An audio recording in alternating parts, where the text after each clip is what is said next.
পশ্চিমবঙ্গের শিক্ষা জগতে আজ চরম কালো দিন। হাজার হাজার যুবক যুবতীর ভবিষ্যৎ আজ তৃণমূলের প্রাতিষ্ঠানিক দুর্নীতির কোপে অন্ধকারে তলিয়ে গেল। তারই প্রতিবাদে আজ বিধান ভবনের সামনে মোমবাতি জ্বালিয়ে প্রতিবাদ সংগঠিত করলেন কংগ্রেসের নেতাকর্মীরা। কলকাতা,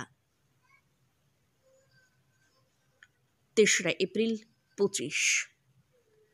দুর্নীতির টাকা কোথায় গেল মুখ্যমন্ত্রী জবাব দাও। এই দুর্নীতির টাকা কোথায় গেল মুখ্যমন্ত্রী জবাব দাও। এই দুর্নীতিকারীদের এখনো গ্রেপ্তার করা হলো না কেন মুখ্যমন্ত্রী জবাব দাও।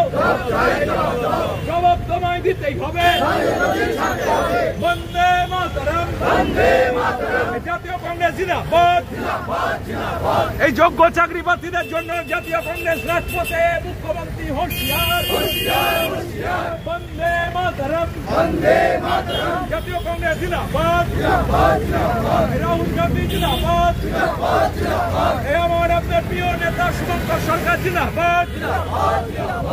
শুভঙ্কর সরকারের নেতৃত্বে কংগ্রেসীরা রাজপথে, মুখ্যমন্ত্রী হুঁশিয়ার। বন্দে মাতরম।